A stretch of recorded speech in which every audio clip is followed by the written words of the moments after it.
광고 사항에 좀 빠진 게 있는데요. 오늘 식사하실 때에 애찬 떡을 준비해 주셨습니다. 한유한 장로님, 지미정 원사님 가정에서 손주 100일 떡을 준비해 주셨습니다. 위에서 식사하시면서 드실 때 축복해 주시기를 부탁을 드리겠습니다.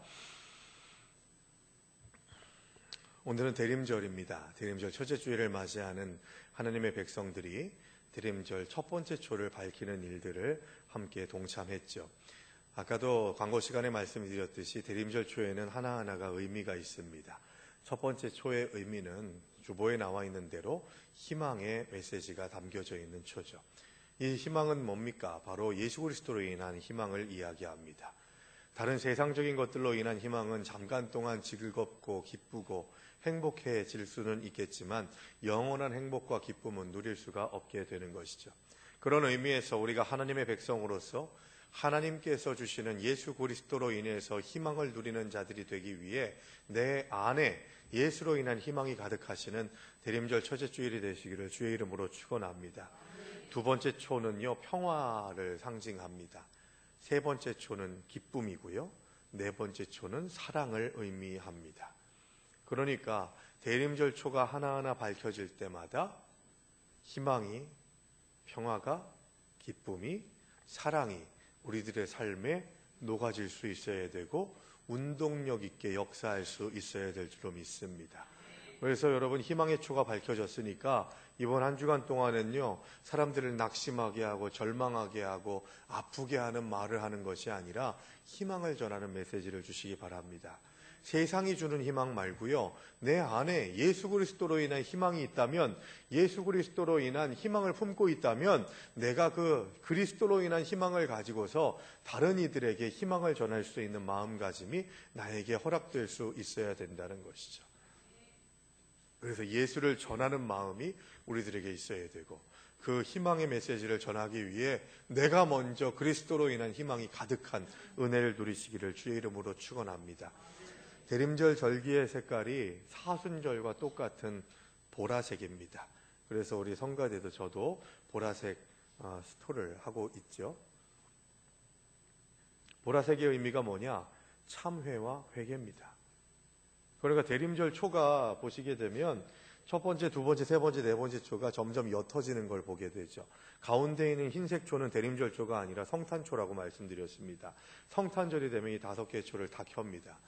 의미가 뭐냐? 바로 우리가 첫째 주를 지나서 희망의 첫째 주, 평화의 둘째 주, 기쁨의 셋째 주, 사랑의 넷째 주를 경험하게 될 때 그 첫째부터 넷째 주까지 가지고 있어야 될 본질적인 고백은 뭐냐?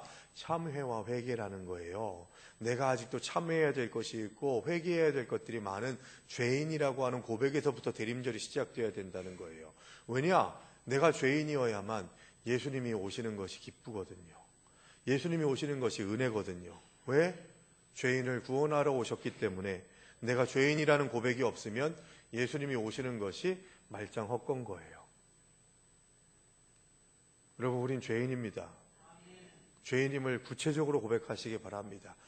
너 죄인이래 이 얘기 하지 마시고, 다른 사람들의 죄인된 문제에 대해서 하나님이 해결하실 것이고, 그 사람이 주님 앞에 나아갈 것이고, 나의 죄인됨을 먼저 고백하는 것이 우리의 신앙 고백의 첫걸음이라는 거예요. 그런데 내가 철저하게 죄인인데 그 죄인된 나를 위해서 이 땅에 예수께서 오셨대요. 희망이 있죠.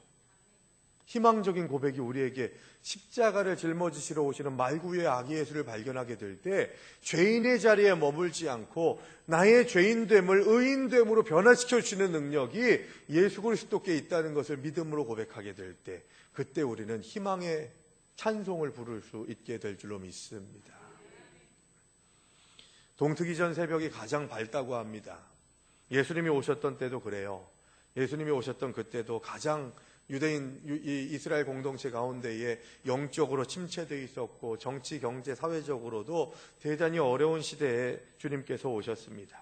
사람들은 오랜 기다림과 절망의 끝자락에서 하나님의 위로를 발견하고 싶었지만 그 발견하려고 하는 열정도 없었고 간절함도 없었던 것을 봅니다. 산모의 정결 예식을 지키기 위해서 예루살렘 성전으로 올라갔던 마리아와 아기 예수님을 시므온이라고 하는 늙은 선지자가, 또 안나라고 하는 여선지자가 성령의 인도하심 가운데에서 아기 예수를 영접하고 만납니다. 시므온은 아기 예수를 찬양했다면 시므온의 찬양을 들었던 안나가 그 찬양에 대한 답과 같이 감사의 기도, 찬양의 기도를 드린 자가 시므온이라면 안나는 감사의 기도를 드렸다는 것이죠. 여러분, 우리는 아기 예수를 어떻게 만납니까? 어떻게 맞을 준비를 하고 계십니까? 우리가 교회 공동체가 지키는 절기를 보게 되면 여러 가지 절기가 있잖아요. 이 절기 가운데에서 가장 세속화된 절기를 꼽으라고 하면 저는 성탄절을 꼽겠습니다. 성탄절에 가장 폐역한 일들이 많이 일어납니다. 모텔이 가장 많이 차고 넘치는 때가 언제인지 아세요? 크리스마스 이브래요. 술이 팔리는 시간들, 그리고 많은 사람들이 환락의 밤을 보내는 시간들이 크리스마스 이브에, 성탄절에 자행된다고 합니다. 화려한 네온 사인 그 성탄 트리의 불빛 가운데에서 아기 예수는 찾아볼 수 없고 그저 향락과 나의 기쁨과 즐거움을 위해서 취해 있는 자들만이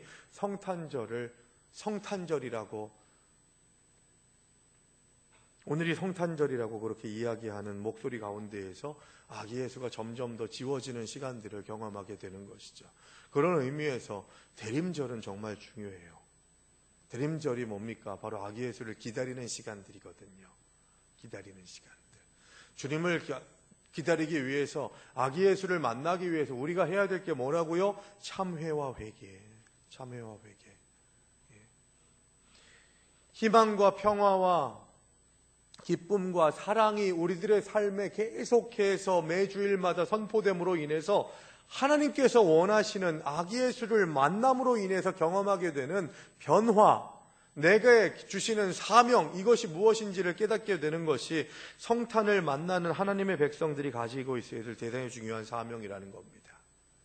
여러분, 오늘 성경의 말씀에 보면 시므온에 대해서 이야기할 때 이스라엘의 위로를 기다리는 자라라고 그렇게 얘기합니다.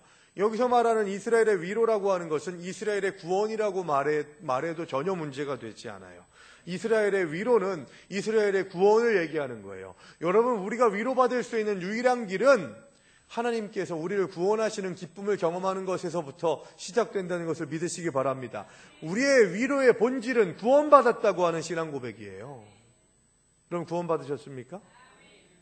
그러면 위로를 받으셔야 돼요. 낙심하고 절망하는 자리에 있는 상태에 있다면 구원받았다고 하는 신앙 고백이 흔들렸을 가능성이 대단히 많이 있습니다.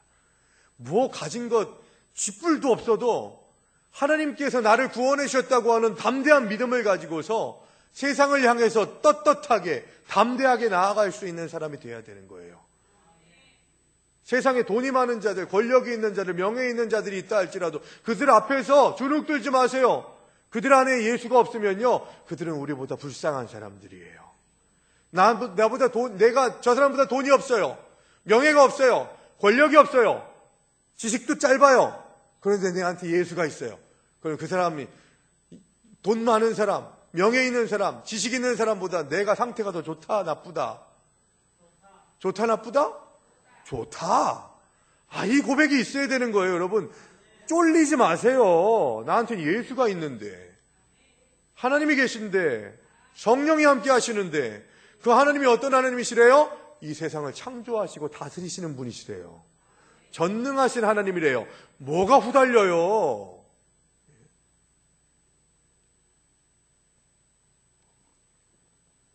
구원받은 자들은 하나님의 위로를 만끽합니다. 경건한 시므온은 이날을 기다리면서 기도했고 하나님은 성령을 보내셔서 그의 기다리는 마음 위에 머물러 계시면서 그를 위로하십니다. 하나님은 경건한 자들의 오랜 기다림과 간절한 소망을 마침내 이루어 주시는 분이세요. 당시 이스라엘은 깊은 영적인 잠에 빠져서 메시아의 오심에 무관심했던 사람들이 많았습니다. 또 메시아가 오시더라도 세속적인 영광만을 얻으려고 기대했던 정치적인 메시아, 그래서 힘 있는 메시아, 저 로마의 권력을 무너뜨리는 메시아, 이 세상을 뒤집어 엎는 메시아만을 생각했던 것이죠.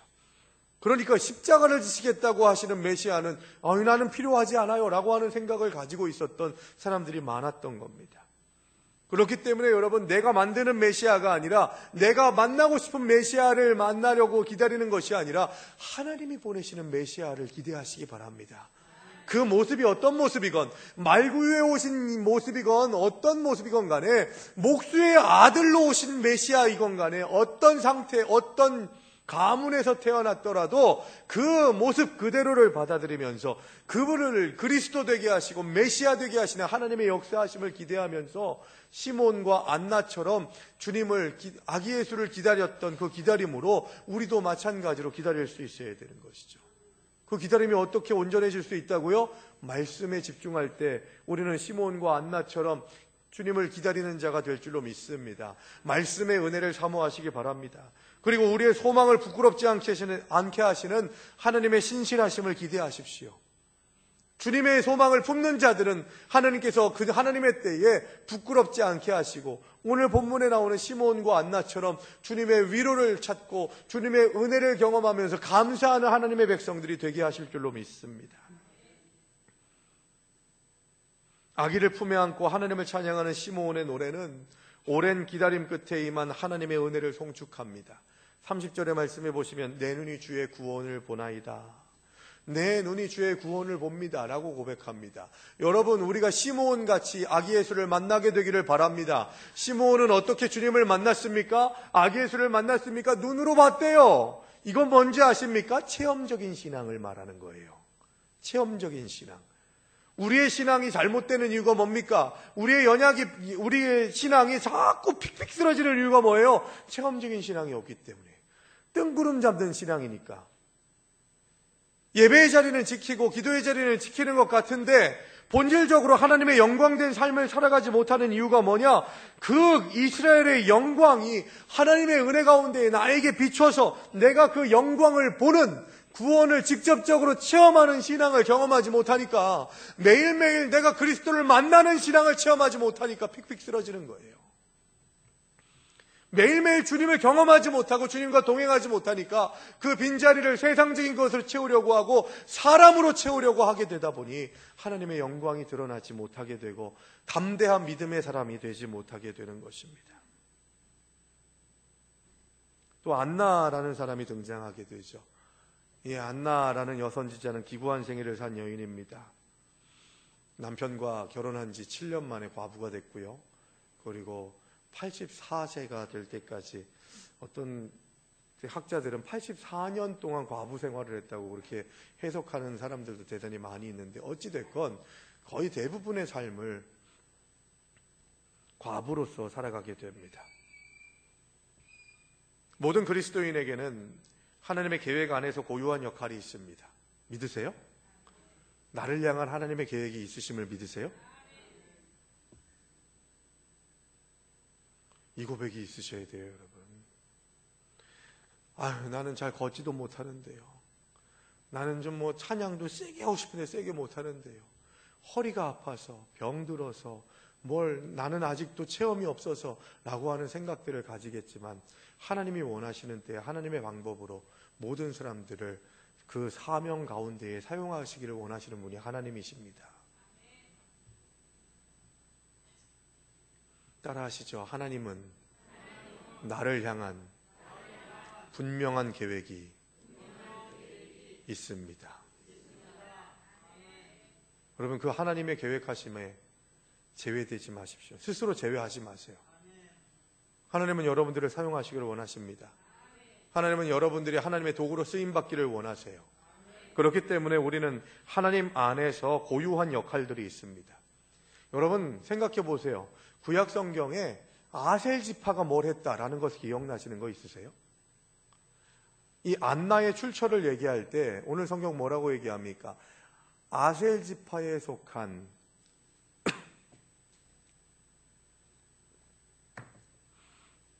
안나의 부친을 바누엘이라고 그렇게 표현합니다. 바누엘이라고 하는 사람이 누군지 여러분 기억하세요? 성경은 바누엘이 누군지에 대해서 한 글자도 얘기하고 있지 않아요. 물론 이 바누엘이라고 하는 것이 구약에서 브니엘이라고 하는 단어에서 파생된 단어입니다. 하나님의 얼굴, 하나님을 대면한 곳이라고 하는 의미의 브니엘이 점점 변화돼서 바누엘이라고 그렇게 이름이 불려졌던 것으로 학자들은 봅니다. 어찌됐건 간에 아셀 지파의 바누엘의 딸인 안나라고 하는 사람, 듣도 보도 못한 사람이에요. 그런데 하나님께서 안나를 평생 동안 사용하셔서 선지자의 역할을 감당하게 하시고 그 역할을 감당하다가 하나님의 그 사명들을 몇십 년 동안 그 자리를 지키면서 기다려 오다가 아기 예수를 영접하는 일들을 경험하게 하셨다는 거예요. 체험했다는 거예요. 체험신앙. 아브라함의 하나님, 이삭의 하나님, 야곱의 하나님이 나의 하나님이 돼야 우리가 능력 있는 신앙 고백을 가지고 나아갈 수 있는 거예요. 저는 우리 화평의 가족들이, 여기 계신 모든 하나님의 백성들이 그저 말로만 예수를 알고 생각으로만 예수를 알고 교회에 다니지 않아도 예수 아는 사람들 많거든요. 그런데 그렇게 아는 거 말고 정말 주님을 보는 자들, 주님을 체험하는 신앙으로 하나님께 영광 돌리는 믿음의 백성들 되시기를 주의 이름으로 축원합니다.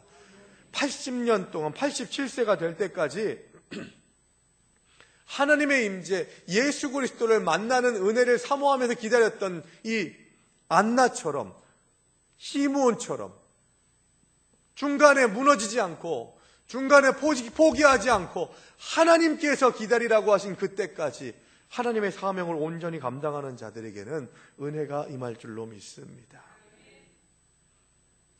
이 안나의 삶을 대변하는 단어가, 문장이 오늘 본문에 나와요. 안나는 어떤 사람이었습니까? 라고 그렇게 묻는다면 저는 이렇게 얘기하겠습니다. 성전을 떠나지 아니한 자. 성전을 떠나지 아니했다라고 하는 이 얘기는 안나가 선지자로서 성전의 문이 열릴 때마다 예배하는 것을 평생 계속해왔음을 의미합니다. 누가복음은 안나가 어떤 말을 했는지에 대해서 정확히 기록하지는 않지만 안나의 말로 인해서 마리아와 요셉이 위로를 받았음이 분명하죠. 여러분, 하나님을 만난 자들, 구원을 받은 자들은 누군가를 또 위로하는 자가 되어야 될 줄로 믿습니다. 우리 주님이 위로의 하나님이시래요. 그러면 우리도 마찬가지로 그 위로의 하나님으로 충만한 하나님의 백성들은 위로해 줄 수 있어야 되는 것이죠. 하나님의 위로가 나로 인해서 선포될 수 있어야 되는 겁니다. 오랜 신앙생활을 해온 성도들이 빠질 수 있는 함정이 있습니다. 예배의 자리, 기도의 자리, 헌신의 자리까지 지켜오고 있지만 정작 삶 가운데에 말씀이 없었기에, 주님을 체험하는 신앙이 없었기에, 나를 향해서 주시는 오늘의 말씀을 누리는 자가 되지 못하고 있기에, 그래서 세상으로 인한 두려움, 세상에서 결핍된 것들로 인한 두려움을 빠져서 하나님을 만나지 못하고 하나님의 뜻을 따라 살지 못하는 일들이 대단히 많이 일어나게 되는 것을 우리는 보게 됩니다. 그래서 오죽하면은 모태신앙을 못해, 아무것도 못해 라고 하는 신앙으로 그렇게 이야기하겠어요. 신앙의 연수도 중요합니다. 그만큼 예배의 제단에 또 기도의 자리에, 헌신의 자리에 오랫동안 있었다는 것은 은혜 중에 은혜예요. 그런데 그걸로 몇 해 동안, 몇 년 동안 교회에서 예배드렸다고 해서 구원을 받았다, 못 받았다가 그걸로 인해서 결정됩니까? 말해보세요. 돼요, 안 돼요? 예배 30년 드리고 50년 드리고, 아니 100년 드리면 그러면은 구원 받아요? 제단에 뜰만 밟는 자들이 있다니까요. 의미 없이 왔다 갔다 하는 자들이 있다니까요. 하나님을 고백하지 못하고 만나지 못하는 자들이 있다니까요. 그 자리에 있는 것도 은혜긴 합니다만 거기에 만족해서는 안 되고 내가 왜 이 자리에 있는가를 깨달아야 되는 거예요. 내가 왜 이 시간 이 자리에, 이 예배의 자리에서 화평교회 공동체 가운데에서 함께 예배드리고 있느냐에 대한 인식이 없으면 주님께서 이 시간을 통해서 주시는 특별하신 은혜를 깨닫지 못합니다. 내가 왜 예배드릴까요? 왜 우리는 대림절을 지킬까요? 왜 성탄의 아침을 기다릴까요? 나를 구원해 주신 주님 앞에 감사하면서 내가 하나님 나라의 확장을 위해서 쓰임받기를 다짐하는 결단이 있었기에, 그래서 내가 삶 자체를 예배로 드려야 되지만 그렇게 내 삶으로 예배 드리는 일들이 계속해서 부족하고 나약하고 실패한 인생을 살아갈 수밖에 없는 우리들이기 때문에 계속해서 예배의 시간을 통해서 다시 소생하고 다시 공급받고 다시 은혜를 누리고 그래서 내 삶의 주권이 하나님께 있음을 인정하는 시간들이 예배의 시간인 거예요. 그래서 나를 통해서 주시는 특별하신 은혜가 있다는 것을 인식하고 깨닫고 나아가야만 그래야만 이 자리가 사모하는 자리가 되는 거예요.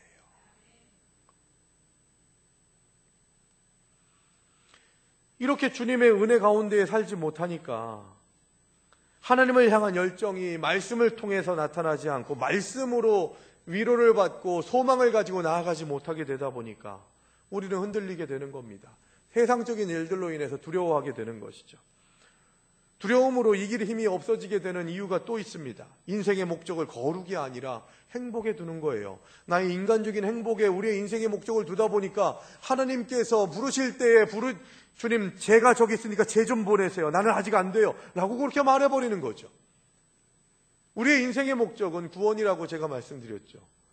여러분 하나님께서 우리를 향하신 목적이 뭐라고 제가 몇 주 전에 말씀 전할 때 이야기했었죠. 하나님이 우리가 얼마의 통장 잔고를 가지고 있고 우리의 자녀들이 어떤 학교에 가고 어떤 직장에 들어가고 내 남편의 연봉이 얼마고 내가 받는 수당이 얼마고 하는 그런 것들 20평짜리 아파트를 25평으로 올리고 좀 경차를 중형 세단으로 또 외제차로 올리고 하는 그런 일들을 하나님께서 우리들의 삶의 목적으로 두지 않으셨다는 거예요. 하나님께서 우리를 향하신 목적은 뭐예요? 나는 너의 구원에만 관심이 있다. 그 얘기를 하고 계세요. 하나님의 가장 큰 목적, 하나님의 유일하신 목적은 너는 나로 인해서 구원을 받아야 된다. 하나님은 우리의 구원을 목적을 두고 계신다는 것을 믿으시기 바랍니다. 그런데 우리는 계속해서 우리의 인생의 목적이 거룩에 있지 않고 구원받은 자다운 삶을 사는 것이 우리의 목적이 되지 않고 인간적인 행복, 남들보다 더 등 따시고 배부르고 더 많이 누리고 더 많이 가지고 살아가는 삶을 목적으로 두다 보니까 내 인간적인 행복에 조금이라도 저촉되고 방해되는 일들이 있으면 뒷걸음질 치는 거예요. 하나님이 부르시는 그 음성에 아멘, 주님 나를 보내소서라고 하는 고백이 없이 그저 내가 등 따시고 배부르고 인간적으로 성공하고 세상에서 다른 사람들보다 높은 자리에 나아가는 것을 위해서 하나님의 이름을 거들먹거리는 것이죠. 그래서 하나님의 능력과 통치를 고백해야 하는 시간 앞에서는 한없이 무기력한 사람들이 그리스도인들이 되게 될 때 교회는 점점 더 교회의 역할을 상실하게 되고 성도다운 성도가 되지 못해서 하나님의 영광이 드러나야 될 시간에 사단이 판치는 일들이 일어나게 되는 것을 우리는 부끄러워할 수 있어야 되는 겁니다. 시므온의 고백을 보게 되면, 예언의 메시지를 보게 되면 메시아로 인해서 패하거나 흥하게 되는 사람이 있고 누군가는 칼이 마음을 찌르듯 하는 고통을 받게 될 것이라고 얘기합니다. 반면에 시므온처럼 주님과의 만남이 평생의 기다림 끝에 이루어지는 감격적인 복된 만남이 될 수도 있다는 거예요. 여러분들은 예수를 어떤 주님으로 고백하십니까? 예수를 만남으로 인해서 무엇을 누리고 계십니까? 시므온과 안나의 기다림은 힘들고 고단했지만 약속에 신실하신 하나님은 그들을 실망시키지 않으셨습니다. 여러분, 신앙은 기다림이에요. 막연한 기다림이 아니라 주님의 약속에 근거한 기다림입니다. 막연한 기다림은 좀 무료하죠. 그러나 목적이 있는 기다림은 아름답습니다. 확실한 결과를 기대할 수 있는 기다림을 주님께서는 우리에게 허락하시는 거예요. 시므온은 이스라엘의 위로의 날이 찾아올 것을 알고 기다렸던 사람이었고 자신의 눈으로 그 구원을 봤습니다. 여러분, 성탄이 뭘까요? 성탄절의 의미가 뭘까요? 나를 위해서 이 땅에 오신 아기 예수님의 목적이 무엇인가를 아는 거예요. 그리고 그 예수님의 목적 앞에 바로 서는 것, 주님 앞에 서는 것, 하나님 앞에 서는 것, 꼬람떼오의 신앙으로 하나님 앞에 바로 서서 하나님께서 명령하실 때에 그 말씀에 귀 기울이고 순종하기를 다짐하는, 믿음의 길을 걷겠다고 다짐하는 자들, 헌신의 삶을 살겠다고 다짐하는 자들, 그들이 바로 저와 여러분들이 되어야 할 줄로 믿습니다.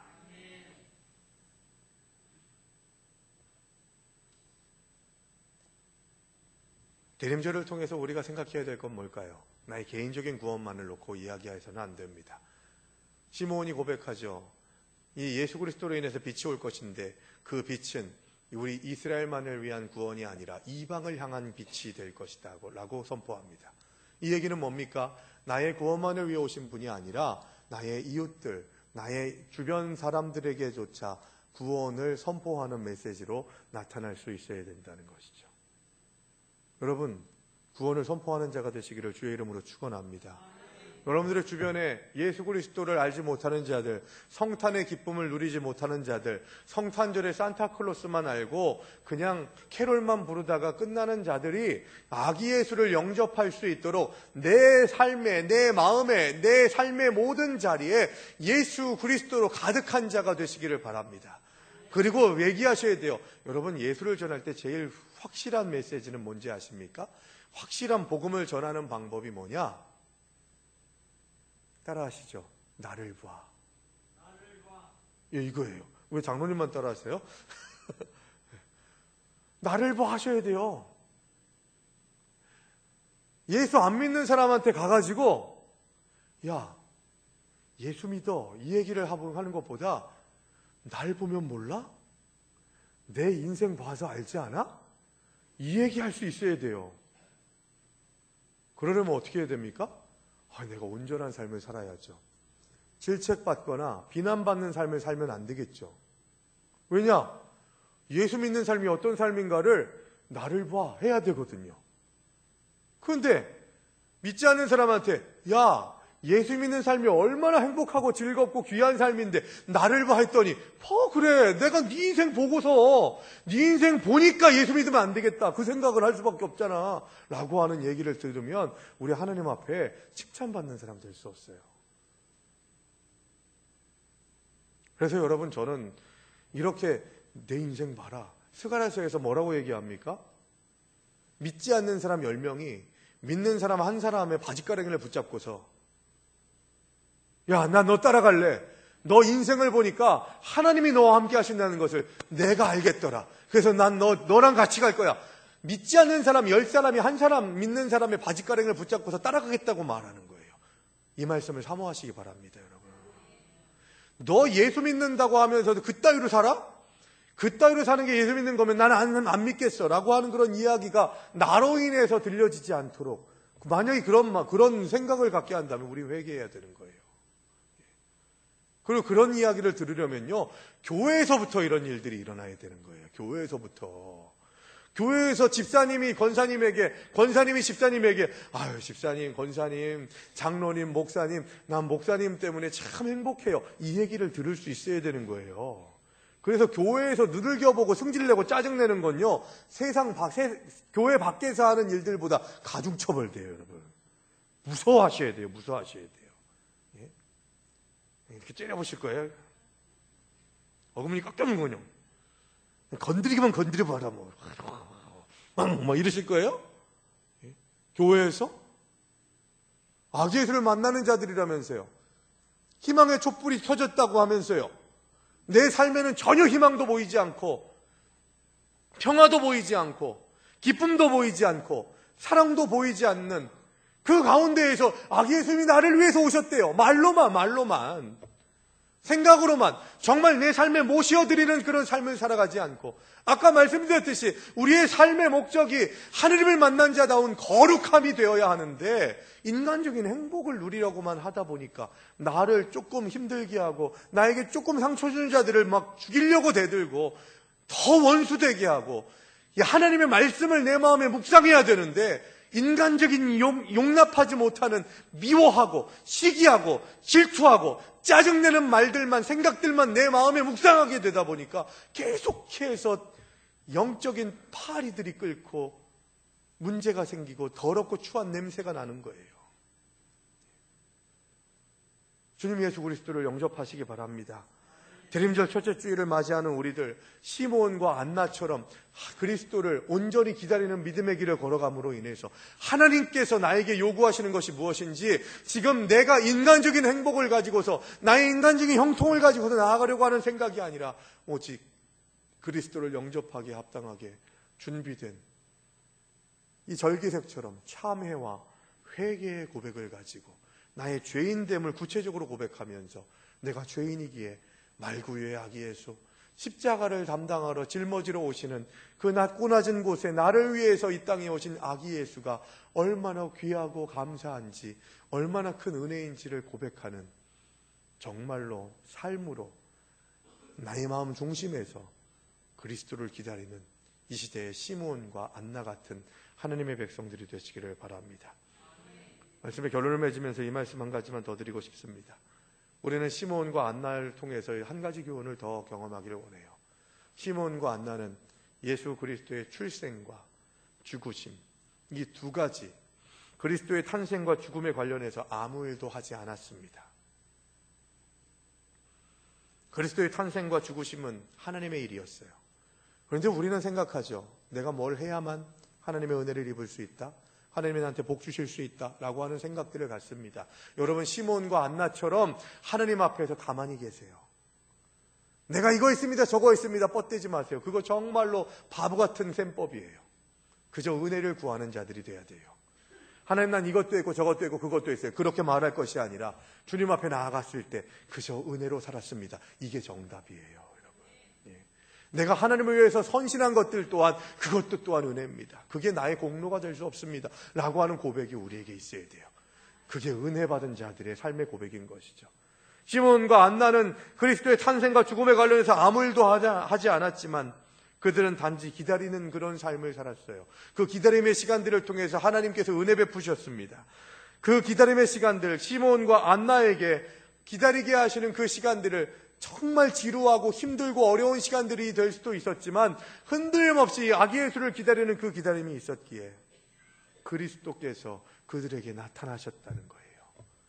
시몬과 안나와 같은 올바른 기다림, 흔들림 없는 기다림의 자리로 나아갈 때에 우리에게도 주님께서 나타나실 줄로 믿습니다. 그 믿음의 고백을 가지고 주님을 실제적으로 구체적으로 만나는, 주님을 보는 믿음의 길을 걸어감으로 하나님 안에서 승리하시는 저와 여러분들 되시기를 주의 이름으로 축원합니다.